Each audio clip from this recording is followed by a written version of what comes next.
عرض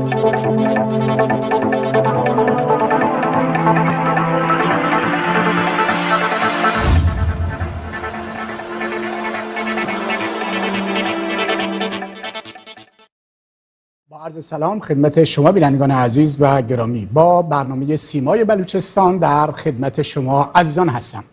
در برنامه امروز در رابطه با افزایش اعدام و قتل معنادار در بلوچستان و همچنین درگیری و تنش شدیدی که امروز در میان نیروهای طالبان از یک طرف و نیروهای ایرانی از طرف دیگر اتفاق افتاد و اون چی که بنده در وبسایت های سپاه پاسداران و وابسته به اونها دیدم دستپاچگی شدید سپاه پاسداران رو نشون میداد.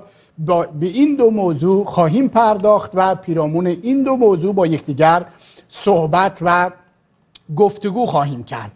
در یکی دو ماه اخیر دو تا موضوع به صورت چشمگیر، یکی اعدام زندانیان بلوچ و دیگری قتل‌هایی که چه بسا طایفه‌ای باشند چه بسا توسط افراد ناشناس صورت گرفتن، به صورت چشمگیری افزایش پیدا کرده و از طرف دیگر نظام هم به شدت دنبال این هست که استان سیستان و بلوچستان رو به 4 استان تقسیم بکند و حدود 2.5 میلیون نفر از سایر مناطق کشور به سواحل مکران بیاره و اینگونه ترکیب جمعیتی مردم رو به هم بزنه. موضوعی که هم تعداد ادامه‌های زیاد و هم تعداد قتل‌های زیاد در واقع نگرانی فعالان سیاسی، دینی و مذهبی رو در استان سیستان و بلوچستان به شدت دامن زده، به گونه‌ای که آخرین مورد قتل که یکی از ریش سفیدان طایفه گمشادزهی بود به نام حاجی کریم بخش گمشادزهی این سوال رو ایجاد کرد که نظام همونطوری که در 40 سال گذشته به دنبال دامن زدن به جنگ‌های قبیله‌ای و طایفه‌ای در منطقه بوده، همچنان از این سیاست شوم و پلید برای اختلاف انداختن در میان بلوچ‌ها داره استفاده میکنه و از طرف دیگر بلوچ‌ها رو به بهانه‌های مختلف دسته دسته به تیغه اعدام میسپارد و اعدام میکند. و خب حادثه دیگری که اتفاق افتاد هم درگیری امروز میان طالبان و نیروهای ایرانی بود که به هر حال خودش نکته قابل توجهی است. من گوشه ای از اعدام ها رو در واقع خدمت شما ارائه میدم که در این 1 و 2 ماه اخیر در واقع تعداد اعدام ها و تعداد قتل ها به صورت معناداری افزایش پیدا کرده. بعد از اون برمیگردیم و با آقای غلامرضا حسین‌بر، تحلیلگر و فعال سیاسی بلوچ و همچنین آقای رحیم بندویی از حزب مردم بلوچستان صحبت و گفتگو خواهیم کرد. ببینید کمپین فعالین بلوچ یکی از اون وبسایت هایی است که در واقع جریانات بلوچ ها رو منعکس می کند. صدور حکم اعدام برای یک زندانی بلوچ در زندان کاشان حدود 10 روز پیش. باز هم خطر اعدام قریب الوقوع یک زندانی بلوچ در زندان وکیل آباد شیراز، این هم 10 روز پیش خبری است که در این زمینه در واقع منعکس شده. اجرای حکم اعدام یک زندانی بلوچ در زندان مرکزی زاهدان 15 روز پیش این زندانی بلوچ در زاهدان اعدام شده.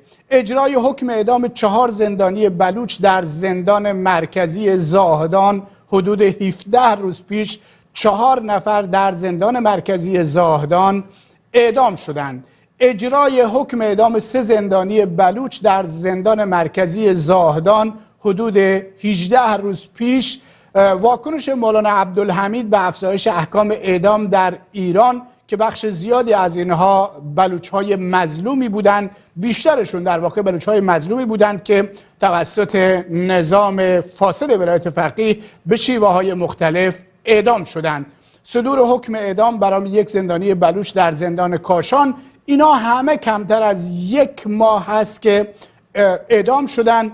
اعدام یک زندانی بلوچ در زندان مرکزی زاهدان حدود 1 ماه پیش این اتفاق افتاده و اگر این لیست رو و این در واقع تعداد رو ادامه بدیم خیلی زیاد هستند، به گونه‌ای که در 7-8 ماه اول سال 1400 60 نفر بلوچ اعدام شدند و این آمار زیادی است و تکان دهنده است با توجه به اینکه نظام اخیراً اعلام کرده بود که برای مواد مخدر اعدام نمی‌کنند. در رابطه با آمار کشته شدگان هم همینطوری هستند. اگر ما سری در واقع باز هم به همین وبسایت بزنیم می‌بینیم که تعداد کشته شدگان و زخمی های بلوچ زیاد هست. از اول سال 1400 تا کنون حدود 200 نفر بلوچ به شیوه های مختلف کشته و زخمی شدند. اینجا در این خبر واکنش مولوی محمد امین آسکانی به کشته شدن یک سوختبر بلوچ توسط نیروهای نظامی رو میبینید که سوختبران روزانه کشته میشن. تعقیب و گروز خودروی سوختبر در زاهدان یک مأمور نظامی کشته شد. تکاوران درگیری یگان تکاوری ریگان با افراد مسلح در ریگان در منطقه کرمان فرمانده قرارگاه عملیاتی ابوذر کشته شد.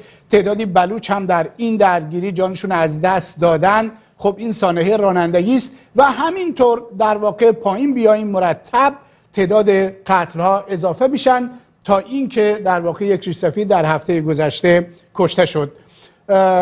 ضمن عرض سلام خدمت آقای غلامرضا حسین‌بر و آقای رحیم بندویی، دو مهمان برنامه‌ای که دعوت ما رو پذیرفتند و به این در این برنامه شرکت کردند، اجازه میخوام که صحبتم رو با آقای حسین‌بر آغاز بکنم. آقای حسین‌بر، اون چه مسلم هست نظام ولایت فقیه در 40 سال گذشته بلوچ‌ها رو به شیوه مختلف کشته، اعدام کرده، یا مواد مخدر یا وهابیت یا سوختبری یا محاربه با خدا و رسول به بهانه‌های مختلف اعدام کرده. ولی در 2-3 ماه اخیر تعداد اعدام‌ها و همچنین قتل‌های قبیله‌ای، طایفه‌ای ناشناس در بلوچستان به شدت افزایش پیدا کرده. چه تفسیری شما میتونید برای افزایش قتل‌ها و اعدام‌ها در بلوچستان داشته باشید؟ با سلام و درود خدمت شما جناب بندویی و همینطور بینندگان و شنوندگان گرامی در سرتاسر دنیا. جمهوری اسلامی با این همه قتل که به همین صورتی که شما الان گفتید، بیش از 200 کشته و بیش از 60-70 تا اعدامی، موفق نشده که مردم بلوچ رو مجبور بکنه که تسلیم بشند. این عمل که مردم بلوچستان و سیستان تسلیم پذیر نیستند برای جمهوری اسلامی بسیار بسیار سنگین تموم میشه، برای اینکه تونسته بسیاری را در مرکز ایران مجبور به تسلیمی بکنه، مجبور بکنه که تن بدن به هر گونه بدبختی و فلاکت و بعدا میبینه که در یک گوشه ای از این سرزمین عده‌ای هستند که سختی ها رو تحمل میکنند، مشکلات رو تحمل میکنند ولی تسلیم نمیشند و این برای رژیم صفاکی مثل جمهوری اسلامی بسیار بسیار سنگینه. از سوی دیگر مردم بلوچ هم میبینند که جمهوری اسلامی اونها رو در هیچ راهی کمکی نمیکنه و همه راه ها رو برای کار، برای زندگی کردن به روشون بسته. بنابراین اونها هم اعتراض میکنند، حرف خودشون رو میزنند و وقتی که ببینند که نمیتونند از راه مسالمت آمیز کاری بکنند به مقصود خودشون برسند، ناگزیر با همون اسلحه جمهوری اسلامی جوابشو میدند. اون چی در ریگان اتفاق افتاد، اون دوتا جوان شهبخش در جاهای دیگر، همه اینها نشون میده که مردم بلوچ قادر هستند از خودشون دفاع بکنند و در این دفاع جمهوری اسلامی هم عملا شکست خورده. وقتی که نتونسته از طریق مسالمت آمیزی در بلوچستان با به دست آوردن دل مردم امنیت رو برقرار بکنه، اون وقت رفته به طرف اسلحه، از طریق اسلحه هم نتونسته اونها رو تسلیم بکنه و دچار یک نوع پریشانی است. به همین دلیل وارد شده که یک چیز دیگری که بلوچ ها را به جان هم بیاندازه و این جای بسیار تأسف دارد که چرا بلوچ ها آلت دست جمهوری اسلامی میشند و بهترین فرزندان یکدیگر رو میکشند.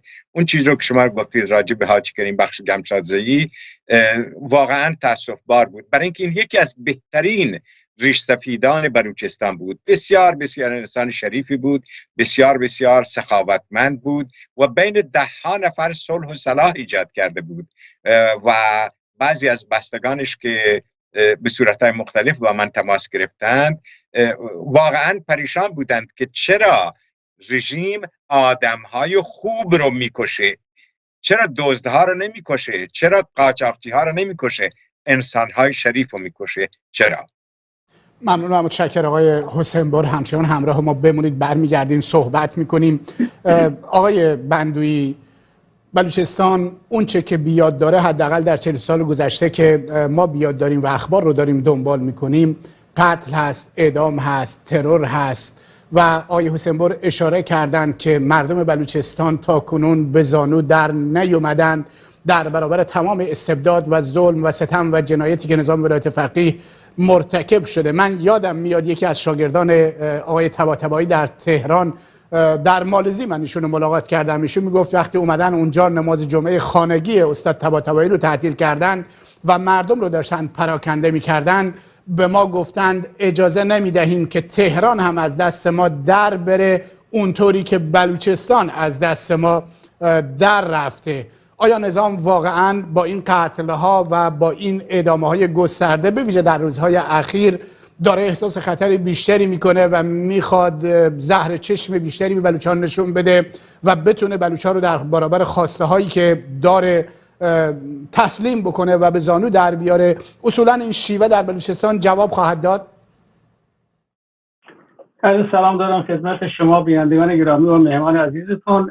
ببینید، متاسفانه همچنان که شما اشاره داشتید و جناب آقای حسین بر هم اشاره داشتن، مسئله اصلی و اساسی برمیگرده به این که پس از تصرف بلوچستان در زمان رضاشاه دقیقاً مسئله تسلیم پذیر بودن مردم بلوچ مد نظر بوده است که این مردم تا هنوزم تسلیم نشدن. تسلیم برای در این راه نشدن چرا که تمام تلاش آنها حکومتگران مرکزی این بوده است که بلوچ ها رو فارسیزه به قول انگلیسی‌ها بکنن، یعنی اینکه هویت اونها رو از دستشون بگیرن. و بلوچ مقاومت کرده از نظر فرهنگی، از نظر زبانش، از نظر دینش، آیینش، همه اینا. و به همین دلیل در واقع بلوچ ها به عنوان غیر خودی های رژیم های مرکزی تهران بودند و هستند و تا این گونه نظام هستند همچنان خواهند ماند. و مسئله اساسی این هست که این رژیم ها برای اینکه تضعیف بکنند این مردم رو، دقیقاً با اقدامات فراقانونی و قدرت سرکوب و سپردن در دست نیروهای نظامی و امنیتی تلاش‌های فراوانی دارند که حذف فیزیکی رو به عنوان یکی از ابزارهای تضعیف این مردم به کار ببرند. متاسفانه همینه، می‌بینیم که در جاده ها کشتارگاه مردم بلوچ شده است، کمین میکنند، بدون ایست میزنند، میکشند. به هر حال اون جوانانی که در ارتباط با سوسبری هستند مشخص است. آنچه که شما اشاره داشتید در ریگان چه اتفاق افتاد، همه اینها بیانگر این هست که به شکل‌های مختلف حکومتگران مرکزی ایران به دنبال حذف فیزیکی به عنوان یکی از ابزارهای تضعیف و از بین بردن اون هویت تاریخی مردم بلوچ هست. و خوشبختانه مردم بلوچ با تمام مشکلاتی که تا الان روبرو بودند این خصلت و این خوی جوانمردی و تسلیم ناپذیریش رو ادامه دادن که متاسفانه بعضی وقتا می‌بینیم که اون چه که رژیم جمهوری اسلامی و کلا سیستم‌های مرکزی ایران در یک جزئی که از سیاست‌های نهادینه شدهشون بوده است، اینه که مردم بلوچ رو به شکل قبیله‌ای نگاه دارن، به شکل قوم نگاه دارن، به دلیل اینکه میدونن که راحت میتونن اینا رو به عنوان ابزار در دست خودشون بگیرن و اینها رو مشغول کنن با خودشون. ببینید وقتی که شما صحبت می‌کنید از اینکه شخصیت‌های مثل جناب آقای حاجی کریم بخش گمشادزئی که به عنوان منم شنیدم، همچنان که جناب حسین بر اشاره داشتن، به عنوان یکی از انسان‌های خیر و نیک سیرت سرداران بلوچ از طایفه گمشادزئی بوده است. وقتی که یک همچین مشکلاتی رو در واقع به وجود می آورند که یک مشکلی به وجود بیاد، به جای اینکه خود رژیم بره به دنبال پیگیری، اون دولت باید بره به دنبال پیگیری حق رسانی کسی که به اصطلاح ایجاد مشکلی براش شده است به عنوان یک شهروند، متاسفانه حکومتگران مرکزی ایران هرگز در ارتباط با مردم بلوچ به دنبال این نبودند که به عنوان شهروند متساوی الحقوق با اونها برخورد بکنند.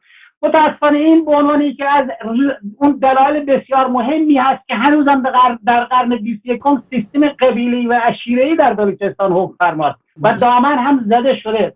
به همین دلیل است که می‌بینیم که برای به شکل‌های مختلف، به شیوه‌های مختلف و بخصوص عرض کردم حس فیزیکی توسط خود مردم بلوچ، توسط رژیم و به شکل‌های مختلف از بین بردن این مردم فکر می‌کنند که باعث خواهد شد که تسلیم بشن و خوشبختانه مردم تسلیم نشدن. نکته که میخوام عرض کنم این است که ببینید وقتی که سیستم عشیره قبیلی به عنوان یک موزل به عنوان یک موضوعی است که ابزار دست رژیم قرار داده شده است و اسناد هم موجود است که خود رژیم ها تاکید دارن بر اینکه بلوچستان رو باید به شکل قبیله عشیره نگه داریم به دلیل اینکه راحت‌تر میشه کنترل کرد. اینه که آن زمانی که حکومتگران ایران نبودند خود مردم بلوچ برای مشکلات وجود داشته، اما ریش سفیدان و کسانی که مورد اعتماد بودند به دنبال حل این مشکلات رفتند. انتظار هست که انسان‌هایی که الان دارای اعتبار هستند در درون مردم بلوچ واقعا پیگیر این قضیه باشند و اختلافات را حل کنند، از جمله مولانا عبدالحمید صاحب و به اضافه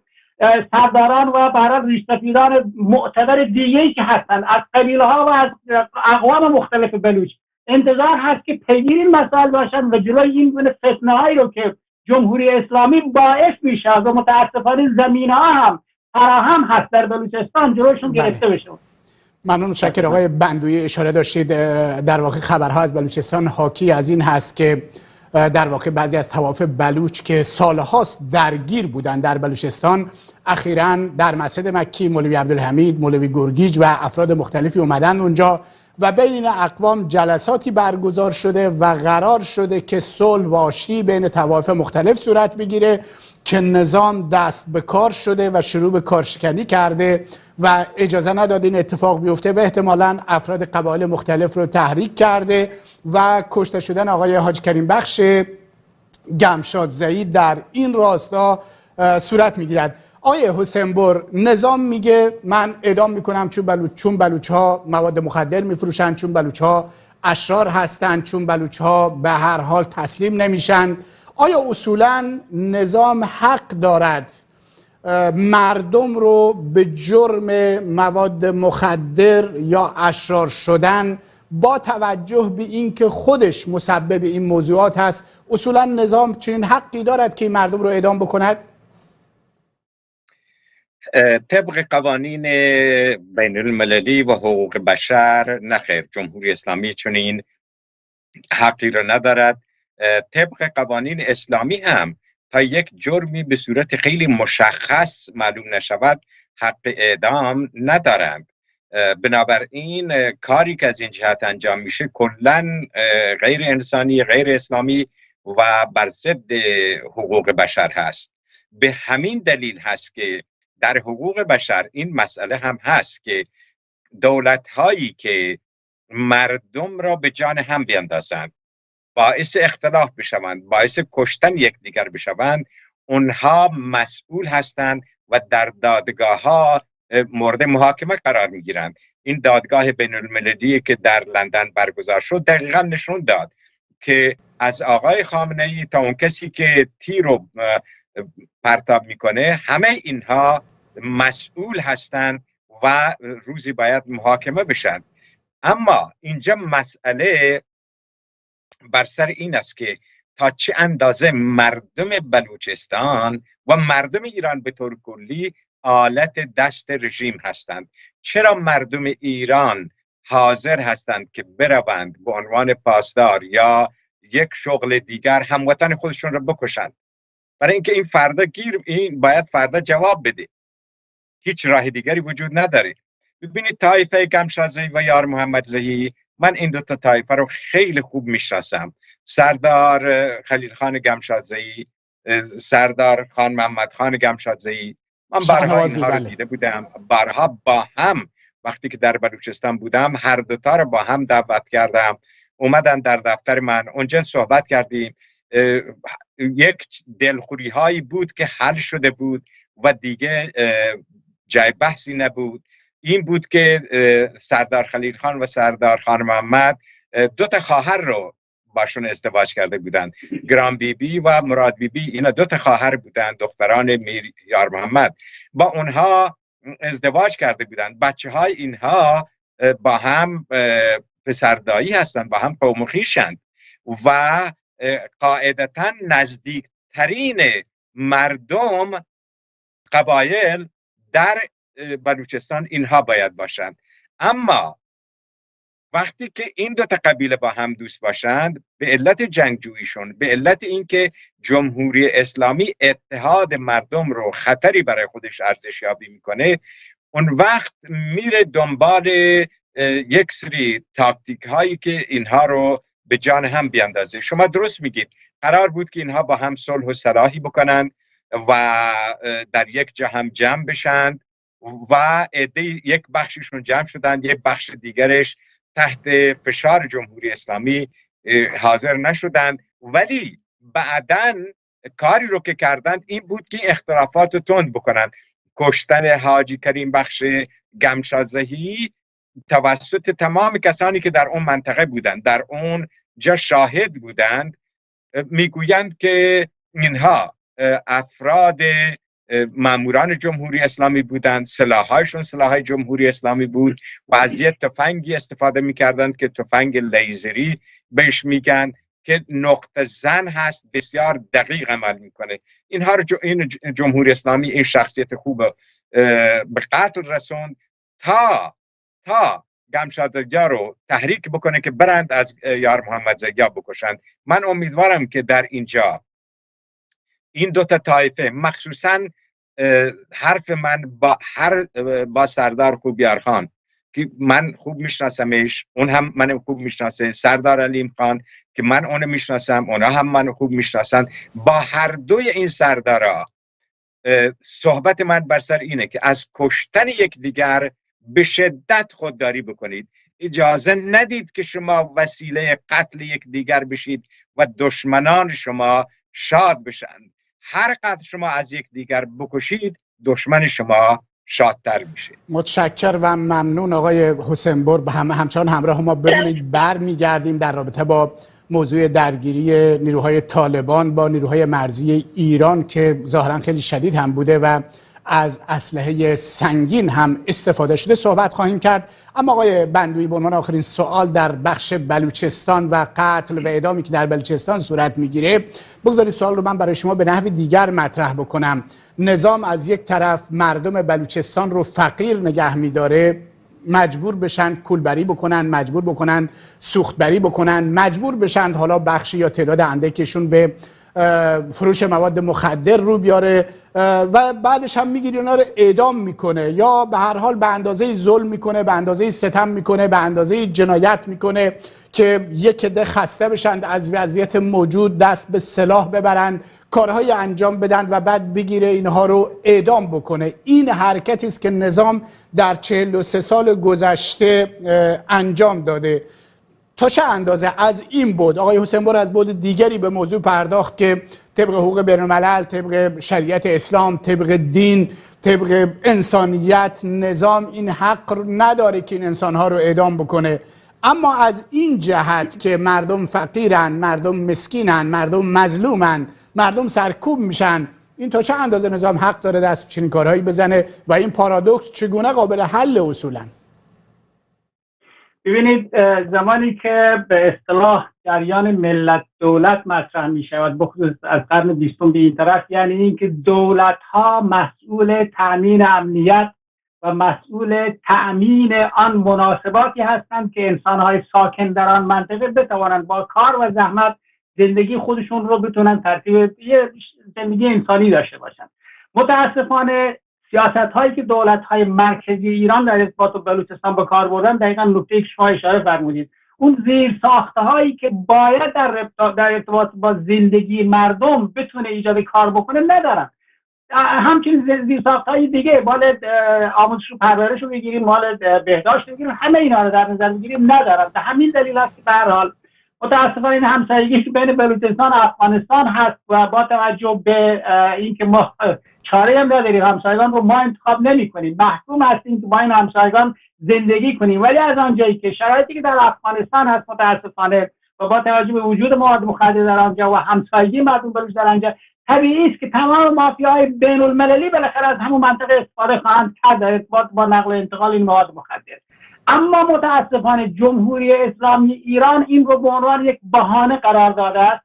حتی کسانی رو که بر اساس قانون مصوب خود مجلس جمهوری اسلامی ایران که دیگه نمیدونم تا یه چند کیلوگرمی یا تا چند 10 کیلوگرمی رو به هر حال اگر همچین دست کسی بخوان بگیرن اعدام نخواهند شد. اما متاسفانه در ارتباط با مردم بلوچ از آنجایی که همیشه به دنبال بهانه بودند برای حذف فیزیکیشون، برای به هم زدن اون بافت جمعیتیشون، اینها رو به شکل‌های مختلف محکوم می‌کنن به اینکه باید اعدامشون می‌کنن. می‌بینیم براش اسم بردید طبق اون چیزی که در ذات همین دوباره فرمودید، اکثر اینهایی که اعدام شدن به جرم مواد مخدر اعدام شده و حالا که ممکن است واقعا کسانی هم نیروهای سیاسی بوده باشند که اصلا این مارک مواد مخدر رو میچسبونن که بتونن راحت اعدام بکنن. بنابراین مشکل اساسی که هست همینه که این گونه حکومت هایی که در ارتباط با زندگی مردم آن مسئولیتی رو که باید بر اساس اون ضوابط بین المللی و اون روابطی که بین دولت و ملت یا دولت و مردم باشه اجرا نمی کنند، به دلیل از یک طرف ایدئولوژیک بودن این سیستم حاکم و از طرف دیگر با توجه به اینکه تمامیت خواه است و آنچه که در نظر دارد این است که ایران فقط یک ملت است، یک زبان است، یک فرهنگ و همکنون یک مذهب. به همین دلیل مردم بلوچ به عنوان غیر خودی هستند. تا زمانی که تسلیم نشوند جمهوری اسلامی ایران و حتی حکومت‌های شبیه دیگر بیان کارشون همینه که مردم بلوچ را از نظر جمعیتی تلاش میکنن که پراکنده بشن. یکیش مثلا تقسیم بلوچستانه، دقیقاً تقسیم کردن جمعیت مردم بلوچ تضعیف میکنه اونها رو. با توجه به اینکه از نظر آموزش زبانی هم برام نزدیک به 100 سال است که آموزش هم حذف شده بوده، طبیعی است که زبان هم به سمت میرایی بره، اون هویت بلوچی بازم از بین میره. کار نداریم به اینکه در حقیقت جمعیت فراوانی رو هم تحت حمایت خود دولت از نظر مالی و از نظر امنیتی ریختن در بلوچستان و برای اون کارهایی رو که حتی حق مردم بومی هست دادن به کسانی که مورد اعتماد خودشون از جای دیگه آوردن. بنابراین این روش و این راهی که این حکومت داره به پیش میبره اون راه و روشی نیست که وظیفه اصلی یک دولت در مقابل شهروندانش است. و از آنجایی که متاسفانه این گونه حکومت ها شهروندان را به خودی و غیر خودی تقسیم کردن، متاسفانه تا زمانی که مردم بلوچ جز اون زمره غیر خودی بودن قرار میگیرند، این نگاه نظامی امنیتی و این سیاست تضعیف آنها از طریق به هم ریختن جمعیتشون، از طریق پراکنده و تقسیم کردن سرزمینشون و از طریق گرفتن عقاید و فرهنگشون، همه اینها تلاش بر این دارن که این مردم رو تضعیف کنند. و خوشبختانه مردم بلوچ هم تا الان تسلیم نشدن و امیدواریم که تسلیم هرگز نشن تا به حق و حقوقشون برسن. اما لازم است که در میان خودشون یک هماهنگی و یک اتحاد داشته باشند به جای قتل و غارت همدیگر. ممنون و متشکر. خطاب با آقای خامنه‌ای باید گفت که ترسم که به کعبه نرسی ای اعرابی، که این ره که تو میروی به ترکستان است. راه قتل، کشتن، تغییر مذهب و دین مردم، تغییر بافت جمعیتی بلوچستان، اعدام مردم بلوچستان نتیجه عکس دارد. برای تو آقای خامنه‌ای در 43 سال گذشته تجربه کردی که هر چقدر علمای بلوچستان، نیروهای فعال سیاسی بلوچستان رو به قتل رسوندی، ملت بلوچستان بیدارتر شدند، آگاهتر شدند، منسجمتر شدند، توجه بیشتری به دینشون کردند، به مذهبشون کردند، به زبانشون و لباسشون توجه بیشتری کردند. در نتیجه چه بسا اگر این فشارهای نظام ولایت فقیه نمی بود، امروز مردم بلوچ ما تا این اندازه بیدار و آگاه نبودند و اینقدر در واقع در برابر ظلم و ستم و جنایات خامنه‌ای نمی ایستادند. اما اگر به موضوع دوم بپردازیم، اون این هست که امروز بعد از عصر روی وبسایت‌های خبری و خبرگزاری‌های بسیاری قرار گرفت که یک درگیری بسیار شدید در نیمروز، در مرز نقطه صفر مرزی ایران و افغانستان، از اون طرف نیمروز که بلوچ و بلوچستان هستند و از اون طرف هم این طرفش هم منطقه سیستان که جزو استان سیستان و بلوچستان هست، یک درگیری شدید اتفاق افتاده ظاهرا در واقع نیروهای سپاه پاسداران، نیروهای مرزی ایران وارد خاک افغانستان شدند و طالبان به شدت عکس‌العمل نشون دادند. معتقدند در اونجا چند تا پاسگاه در داخل خاک افغانستان تشکیل شده، طالبان وارد عمل شدند.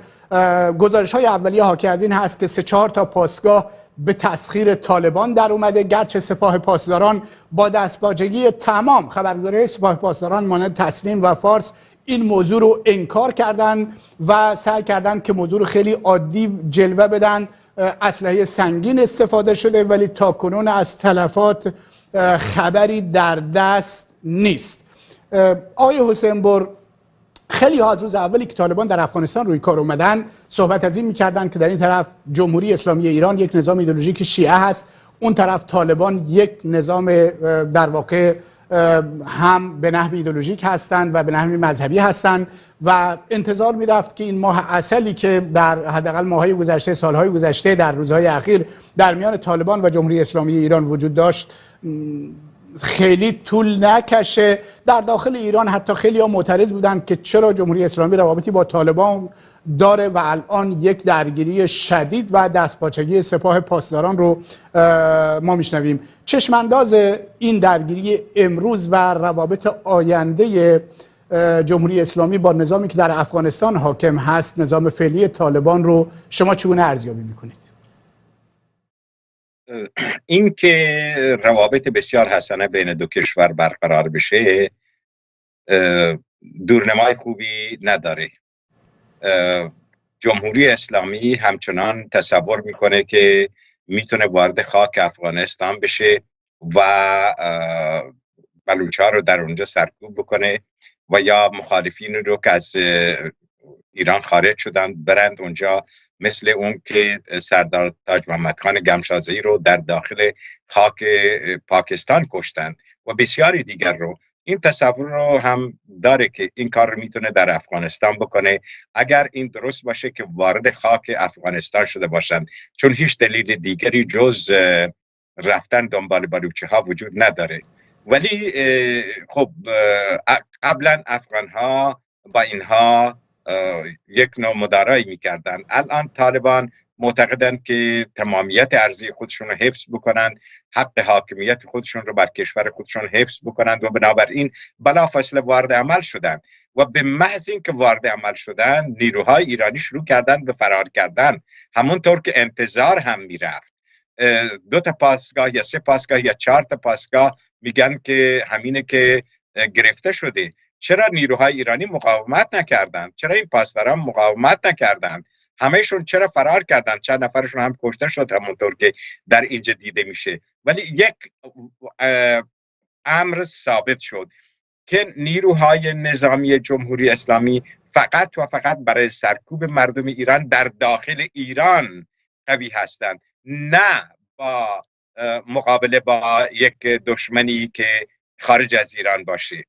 و من شکی ندارم که 85 میلیارد دلار سلاح‌های مدرن امریکایی الان در افغانستان هست و چرا امریکایی ها این سلاح‌ها رو اونجا گذاشتند و رفتند؟ یه هدفی داشتند و میدونستند که جمهوری اسلامی در فکر توسعه طلبی خودش هست، میخواد که در آسیای میانه در افغانستان نفوذش رو حفظ بکنه. امریکایی ها همین رو ترجیح دادن که سلاح‌های زیاد رو با پول کلانی در اونجا بگذارند و خارج بشن.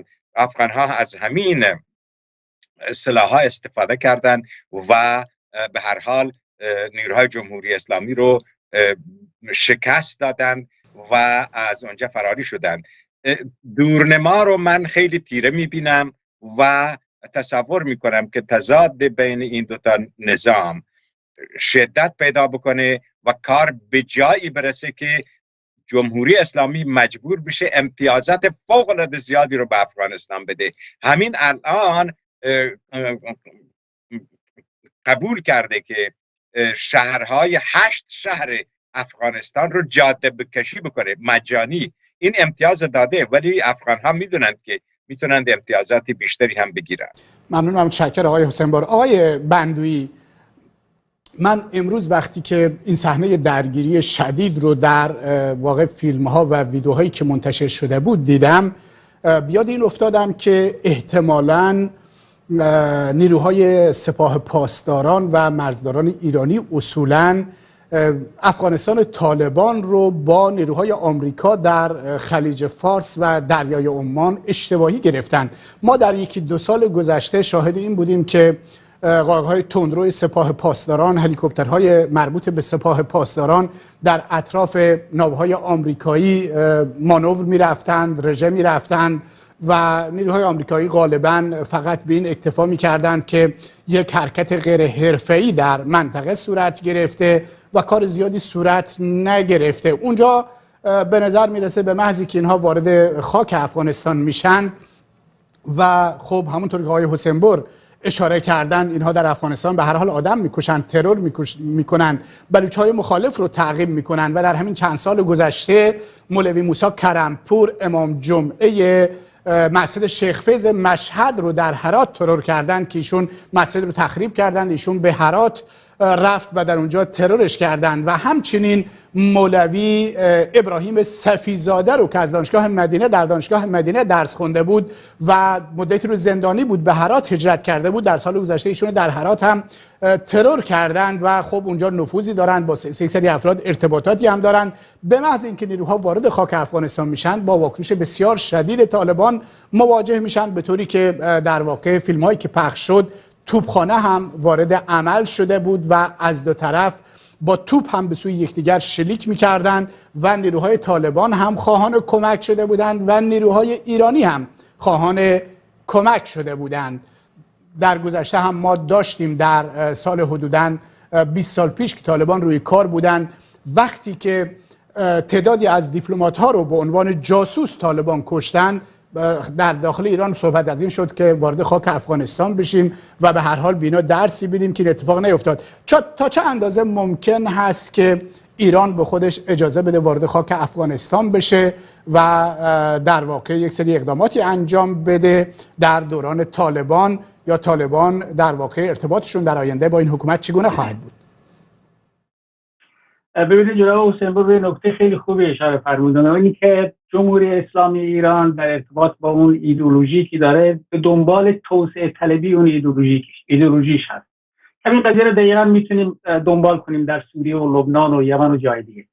توی افغانستان هم در هر صورت از نظر ایدئولوژیکی کسانی رو داره جمهوری اسلامی. در حال فاطمیون و زیدیون که توی افغانستان و پاکستان هستن هممون در جریانش هستیم.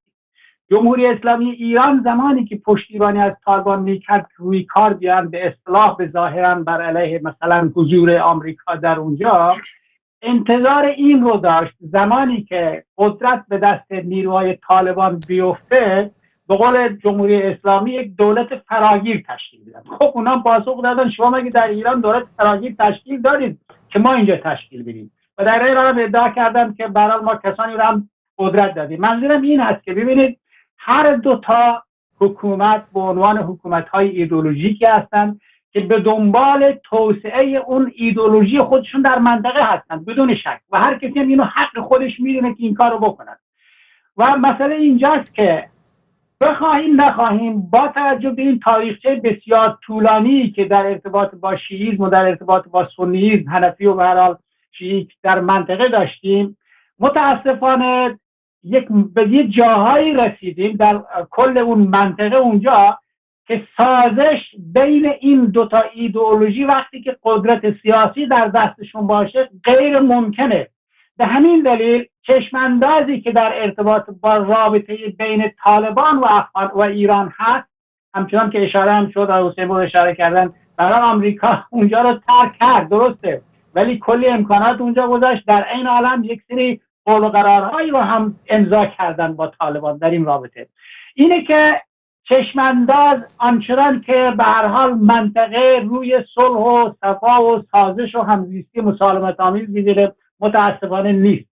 به دلیل اینکه و بخصوص بیشترین صدمه و ضرر رو در این رابطه، یعنی در ارتباط با این تنش‌ها و نبودن امنیت در اونجا، مردم افغانستان و مردم ایران این بخش شرقیش یعنی بلوچستان اینایی که برای مذهب اهل سنت دارند خواهند دید. به دلیل اینکه این منطقه یعنی افغانستان و بلوچستان به طور مشخص اون منطقه است که قبل از جنگ جهانی اول اهمیت استراتژیکش رو دولت‌های قدرت‌های جهانی به خصوص انگلیس که در اونجا حضور داشت بهش رسیده بودن. به همین دلیل تمام تلاش رو کرد انگلیس که بلوچستان و افغانستان رو به یک شکلی یا پشتونستان و پتانها و بلوچ‌ها رو به شکلی در ید قدرت خودش بگیره که نتونه. بله. و با توجه به نتوانستن و شکست انگلیس در این رابطه است که می‌بینیم پاکستانی شکل گرفت، می‌بینیم که به هر حال کودتایی در ایران شد و سیستم پهلوی شکل گرفت.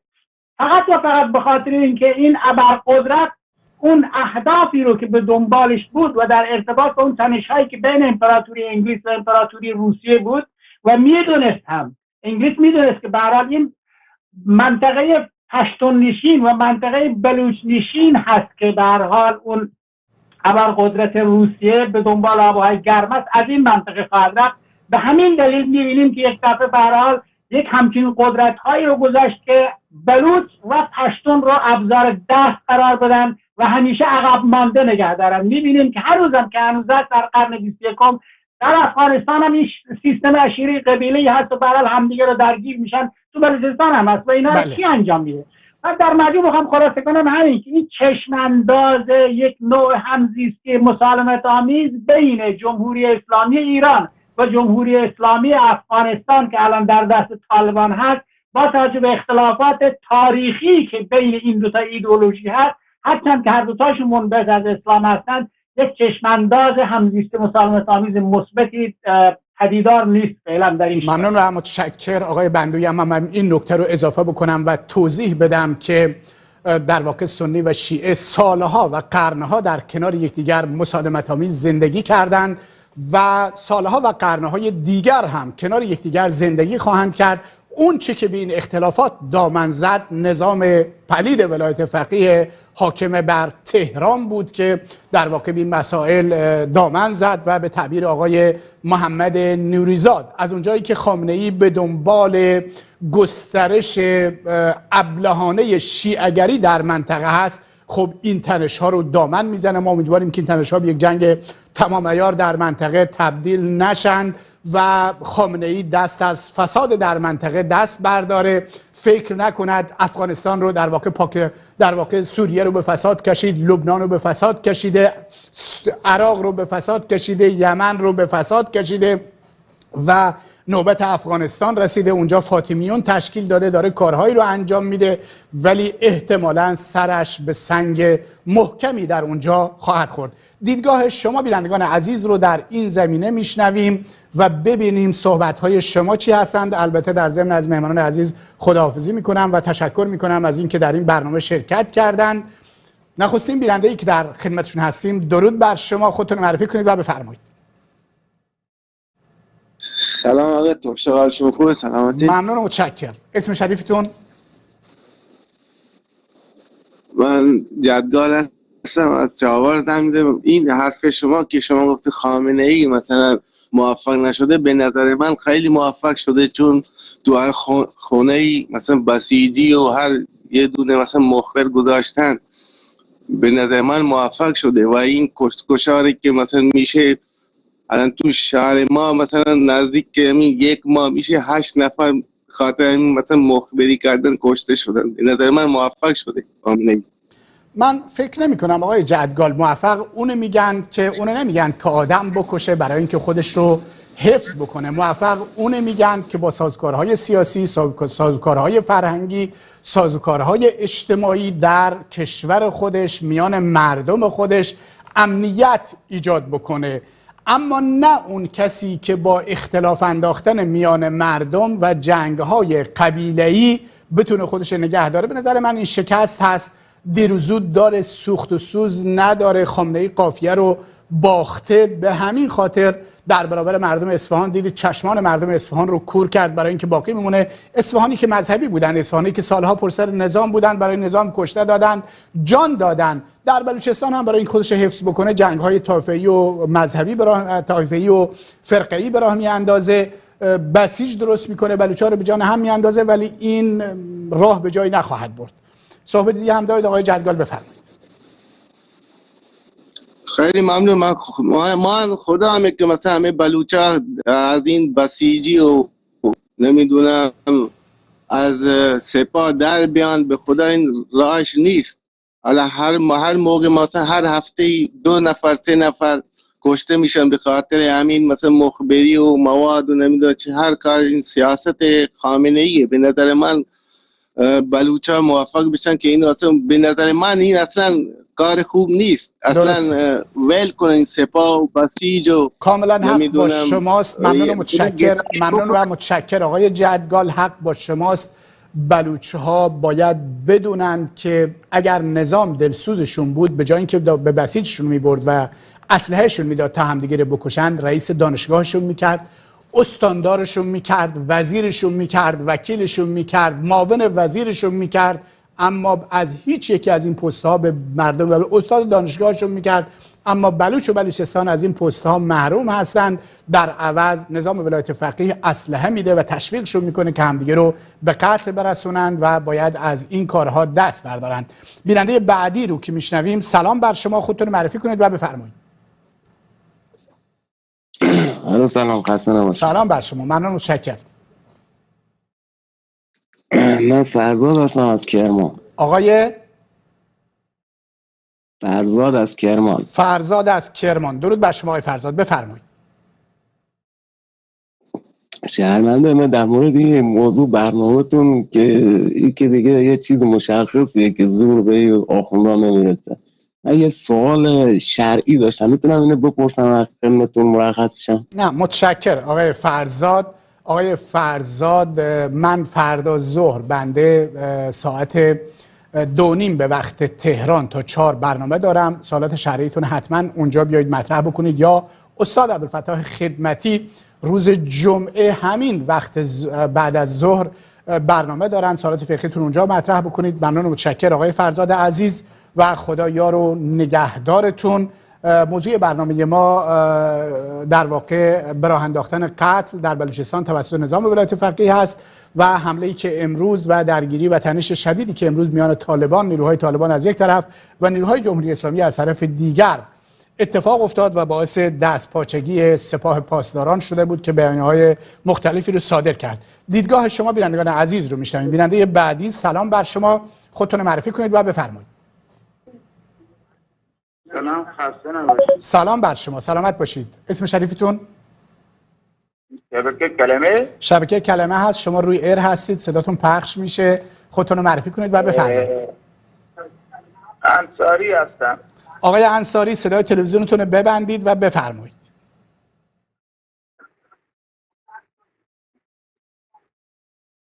سلام، خسته نباشید. سلامت باشید آقای انصاری. آقا توشاوی؟ بله توشاوی هستم، بفرمایید. ببخشید، اجتماع راضی به جنگ امروز طالبان و ایرانیان هستی؟ بله، در این مورد صحبت کردیم. شما اگر دیدگاهی در این زمینه دارید بفرمایید.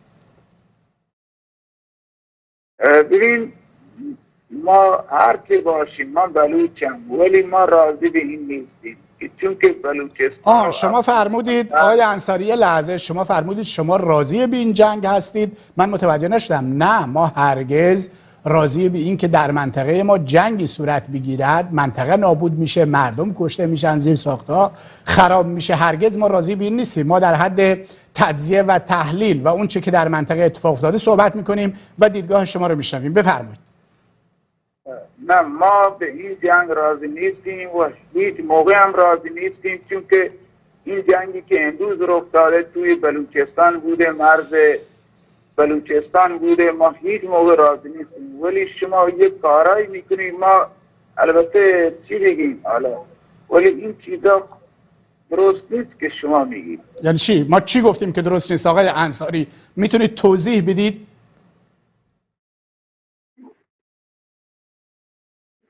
آقای انصاری؟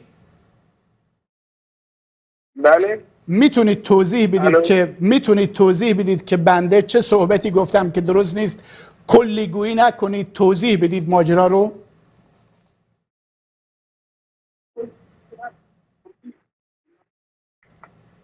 آقای انصاری؟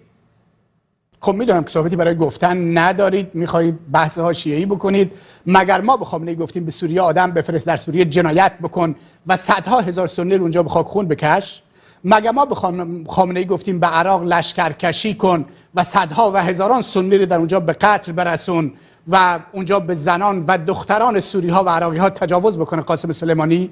مگر ما به خامنه‌ای گفتیم به یمن لشکرکشی کن، جنگ شیعه و سنی در اونجا راه بیانداز و هزاران انسان رو به خاک خون بکش؟ اینا رو خامنه‌ای داره انجام میده و ایشون فکر میکنه مثلا در افغانستان، در پاکستان در همون افغانستان فاطمیون رو درست کرده، در پاکستان زینبیون رو درست کرده و میخواد دست به جنایت بزنه. ولی خب امروز با واکنش شدید طالبان مواجه شده و به نظر میرسد که سرش به صخره محکمی در اونجا خورده. ما از ملت عزیز افغانستان، از ملت عزیز تاجیکستان، از ملت عزیز ایران خواهش میکنیم که همه دست به دست هم بدن. کشورهای خارجی که تا هنوز ایران نتونسته جنایت عمده‌ای در اونجا مرتکب بشه، مثل تاجیکستان، مثل افغانستان، مثل پاکستان و کشورهای دیگر، اجازه ندند که خامنه‌ای در اونجا به شیعه گسترانی ابلهانه بپردازه، وگرنه به سرنوشتی مانند سرنوشت سوریه و عراق و یمن دچار میشن.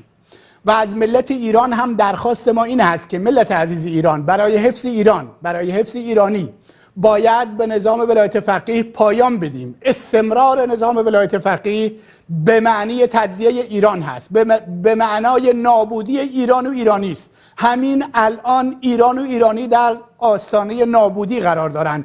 در نتیجه ما باید بیدار و آگاه باشیم. سلام بر شما، خودتون رو معرفی کنید و بفرمایید.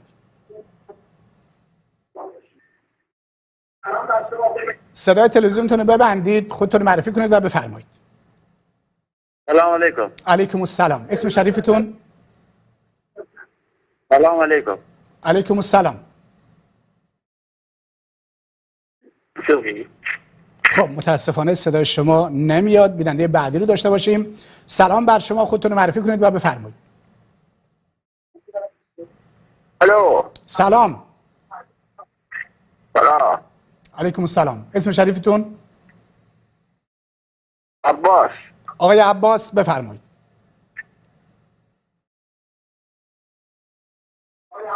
آقای عباس صدای تلویزیونتون رو ببندید. خب متاسفانه صدای تلویزیونتون باز هست. من از همه بینندگان عزیز خواهش میکنم که در واقع به محض اینکه تماسشون با استودیو برقرار شد صدای تلویزیونتون رو ببندم، برای اینکه وقتی از تلویزیون صدای ما رو گوش میکنن صدا با تأخیر به اونا میرسه، صدا اونها با تأخیر به ما میرسه و عملاً صحبت کردن ممکن نیست. در نتیجه به محض اینکه ارتباطشون برقرار شد صدای تلویزیون رو ببندن و از گوشی تلفن صدای ما رو بشنون تا اینکه ما بتونیم به راحتی با دوستان عزیز صحبت بکنیم. سلام بر شما، خودتون معرفی کنید و بفرمایید. درود بر شما، بفرمایید. الو سلام، خسته نباشید. سلام، سلامت باشید. اسم شریفتون؟ من اسممو نمیتونم بگم. میگم که شما این همه در رابطه با میگین ایران و با افغانستان یه ذره خبری بله آقای عباس. آقای عباس خب متاسفانه خودتون قطع شدید. البته ایران و افغانستان ما امروز به خاطر این پوشش دادیم که برنامه سیمای بلوچستان هست و درگیری که اتفاق افتاده در مرز بلوچستان اتفاق افتاده، هم اون طرفش نیمروز هست و متعلق به بلوچستان افغانستان و این طرف هم متعلق به بلوچستان هست و برنامه هم سیمای بلوچستان هست و ما به هر حال این موضوع رو پوشش دادیم. بیننده بعدی رو میشنویم. سلام بر شما، خودتون رو معرفی کنید و بفرمایید.